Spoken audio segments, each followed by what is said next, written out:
Hello everyone, welcome back to another video. So it's been a long time since I've made a video, but I'm back with a really good topic. So do I look older? Well, moving on. So this video is gonna have two parts. The first part, which I'm recording right now, is basically gonna show you guys how to train a neural network. So yeah, I'm gonna be showing you guys how to create a simple neural network in Python from scratch, step by step. So the first part is going to show you guys how to train it, and the second part is going to show you guys like how we can apply it to any situation. This is our problem set. Basically, we're going to have, this is an example. So see if you guys can notice a pattern from the input to the output. So let's, like, for example, we have 0, 0, 1, gives us 0. So take a second to see if you guys can notice a pattern.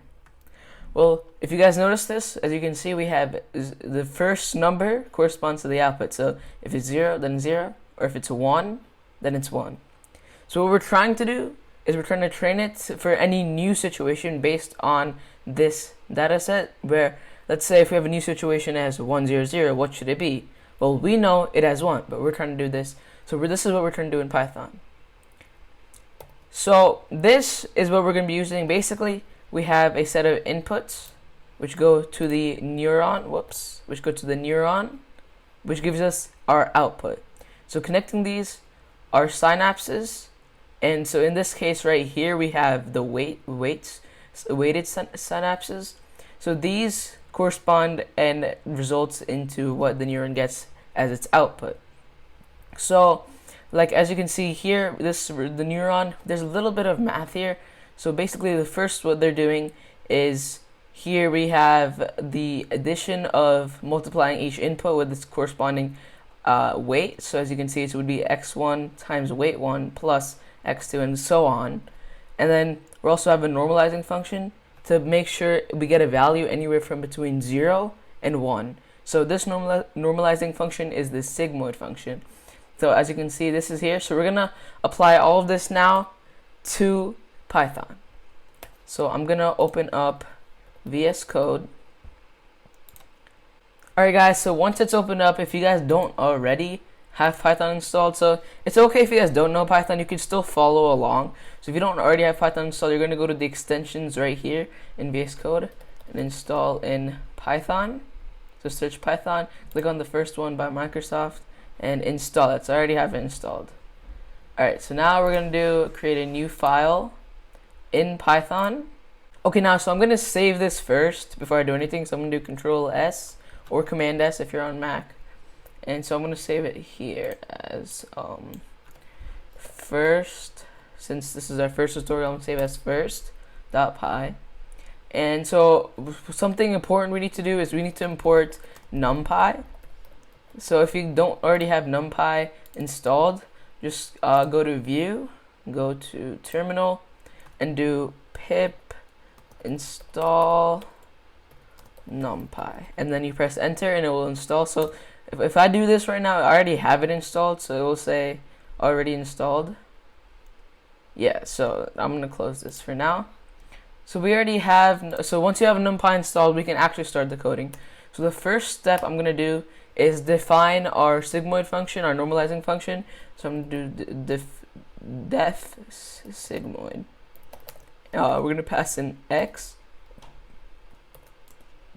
So I believe the function is return 1 over 1 plus numpy dot exp of -x. So as you guys can see in Python, it's pretty simple, the sigmoid function. So like you guys might have thought like, oh, it's pretty simple in Python. Don't worry, especially if you have NumPy, it makes things a lot simpler. So the next step is we're going to define our training inputs and outputs. Basically, let's go back.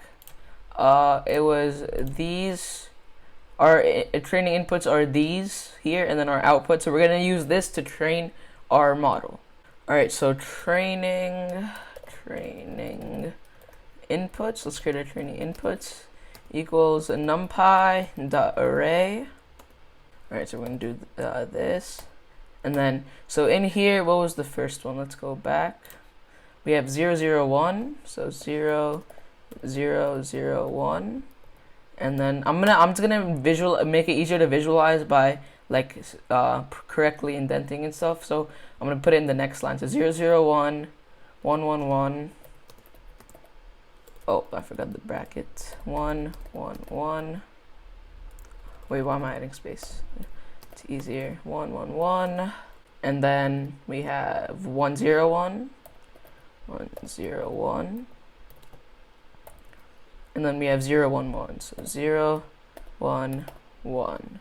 Alright, so this is our training input. So basically we're going to train our neural network with these inputs, and then we're going to have, so we're going to basically, I'll show you guys, I'll explain more once we're there. But so this is important, so make sure we have these specific numbers. Alright, so similarly we're going to also put in our training outputs. We're going to put outputs equals numpy.array, and then we have, so the first ones is 0, so 0, 1, 1, 0, so we're going to have 0, and then, oh, whoops, so wait, I messed up, okay, hold on.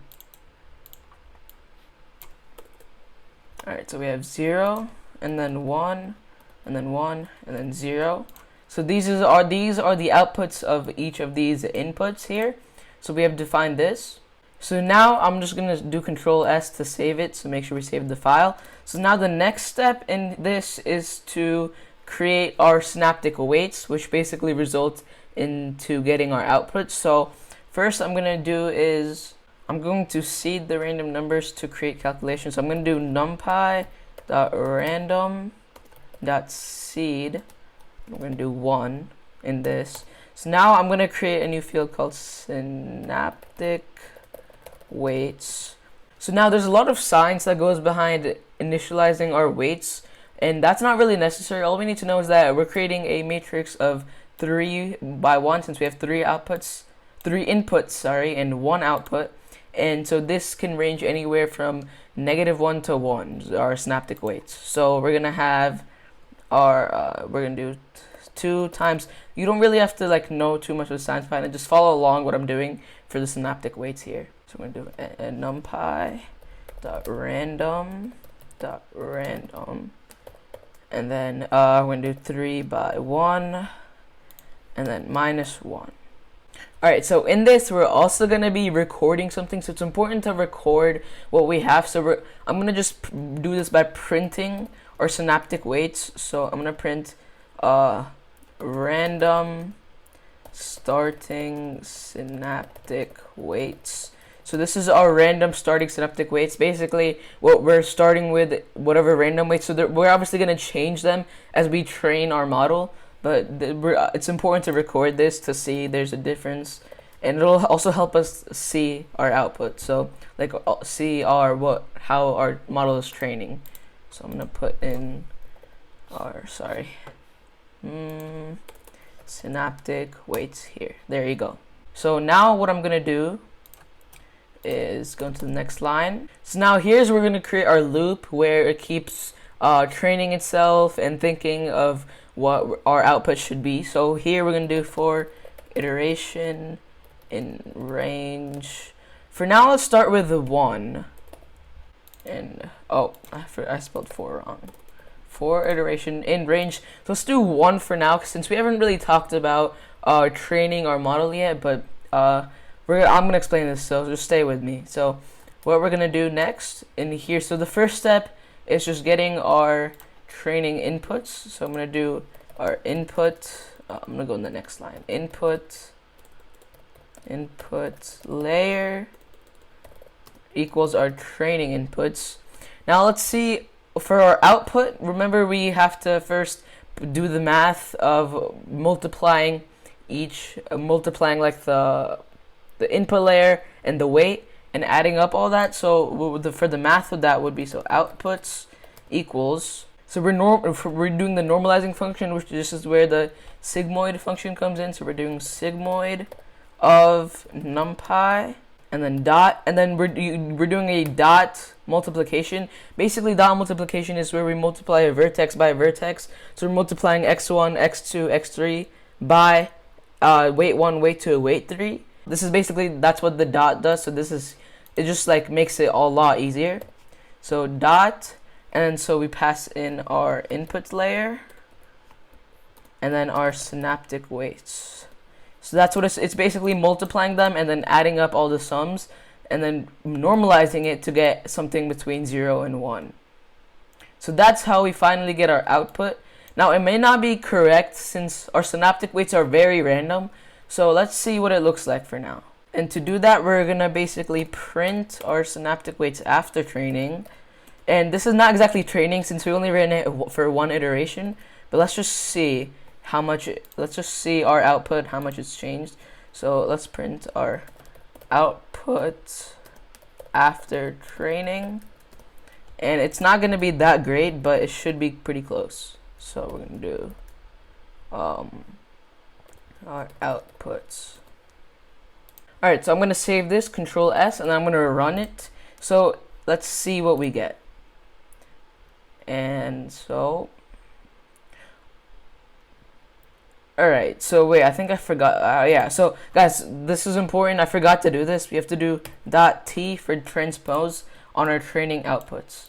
Alright, so I'm just gonna rerun this in case there's something wrong. Alright, so as you guys can see, we have, so it's not really that great, as you can see our outputs. So it should be as close to they should be as close to these numbers as possible, since this is what we're running. So this, like for example, this first one should be 0, then it should be 1, 1, and then 0. But as you guys can see, it's obviously not very good yet. But that's only because we haven't had them train yet and become better and self-improve. So that's the next step. So the next step is something called backpropagation. Basically, that's where we see the error between the output that we got versus the actual output that we should have gotten. And then we get the proportionality through some more math of how much we need to adjust our synaptic weights. And then once we adjust it, we rerun the code like about 20,000 times, something like that. A little like crazy number it may seem like, but that's the normal. So it like fixes itself a lot. Now the thing is, our numbers will never be exact. So this will never be exactly 0, or this will never be exactly 1. And that's because that's the property of our sigmoid function, that since it's like a curve, if you want it to be exact number, you'll have to run it infinite times, which we obviously cannot do that. So the more you run it, the closer it will be, but you can never almost reach the exact number. So you can try, but you will never, unless you run it infinite times. Alright, so let's start with seeing our error, how much we missed out on. So our error would be our training outputs minus the actual output we got. So this is what we should have gotten versus what we did get. And then next, we have to create our adjustment. So before we start our adjustment, we have to create another function, which is the sigmoid derivative. So the derivative, basically what it does is it sees how much of a proportionality or of adjustment we need to do. So based on the error, it sees how much of we need to change our weights. And so this is important. So we're going to do sigmoid derivative, and it's honestly very simple. So sigmoid derivative, hold on, I spelled this wrong. Sigmoid underscore derivative, I forgot you can't have space. So sigmoid derivative, and so the sigmoid derivative is very simple.